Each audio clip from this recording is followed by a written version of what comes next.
set of notes, electrolytic cell notes. And we're going to talk about electrolysis primarily. Electrolysis is a process in which electrical energy is used to bring about a chemical change. An example of that is the electrolysis of water produces hydrogen and oxygen.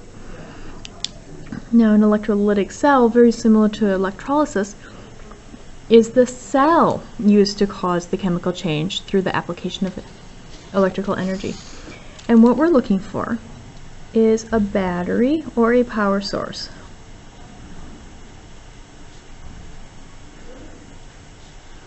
We need some kind of power source in order to run this. Now there's an example here we're going to talk through in one of the next pages. Okay, so let's flip the page to page 2. And up until now we've been talking about voltaic cells. But what's the difference? Okay, a voltaic cell is a spontaneous redox reaction. Electrolytic, electrons are pushed by an outside power source,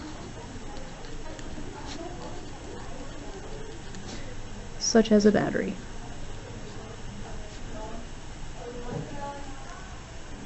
Spontaneous, meaning it's going to happen all on its own.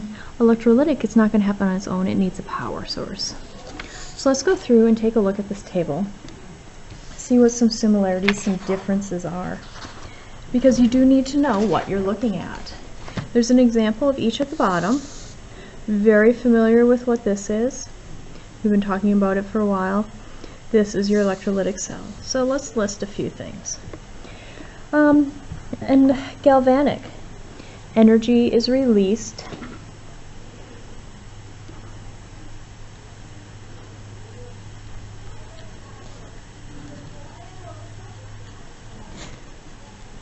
by a spontaneous redox reaction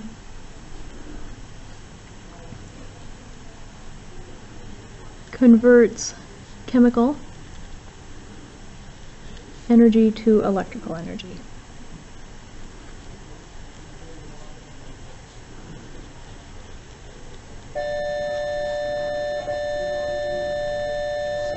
Now, an electrolytic cell is non-spontaneous. It's not going to happen on its own. And electrical energy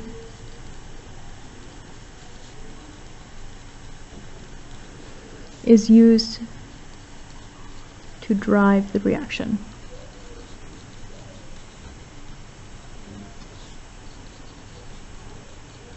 So two big differences there. Our oxidation is Y yields Y plus an electron.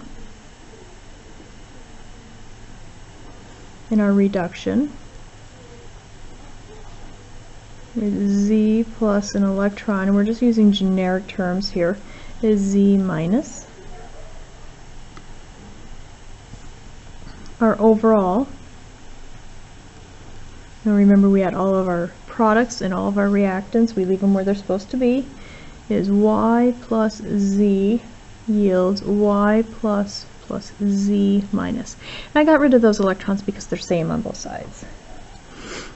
Okay, over here, under electrolytic, our oxidation is Z minus Z plus electron.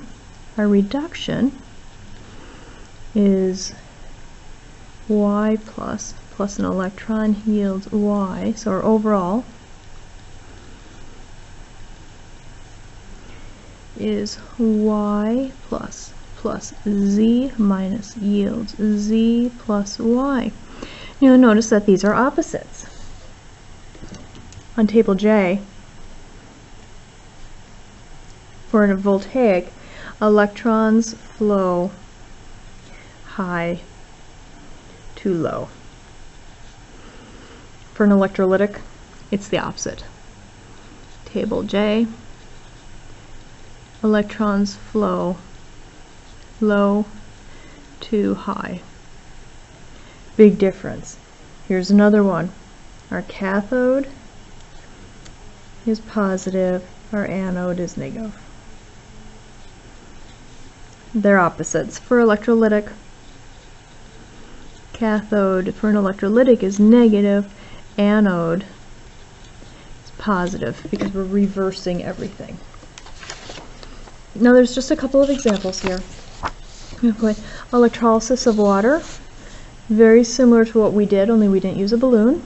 Electrolysis of water is, we're going to have two waters, and we're going to release 2 hydrogens plus 1 oxygen.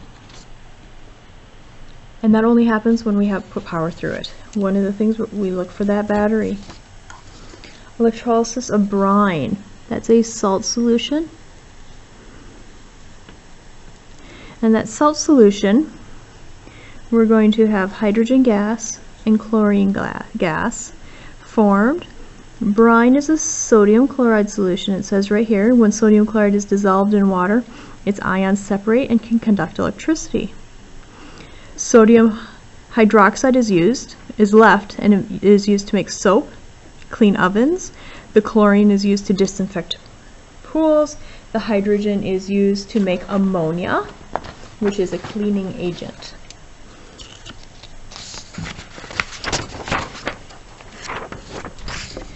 Electroplating does a few things. Notice how we have a spoon here and we've got a silver bar. Once again, here's our battery. Electroplating is used to protect the surface of the base metal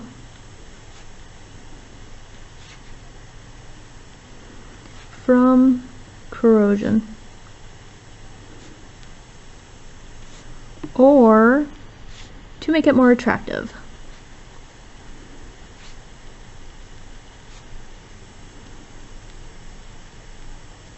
That could be both things for here. We're going to do silver plating, which would be for tea sets, silverware. Okay. The next one and the last one is electrorefining. Now, electrorefining is to obtain ultra pure metals.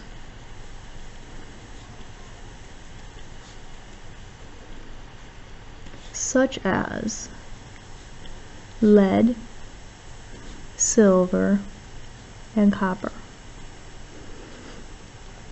The impure metal is made the anode. So impurities is your anode. It is oxidized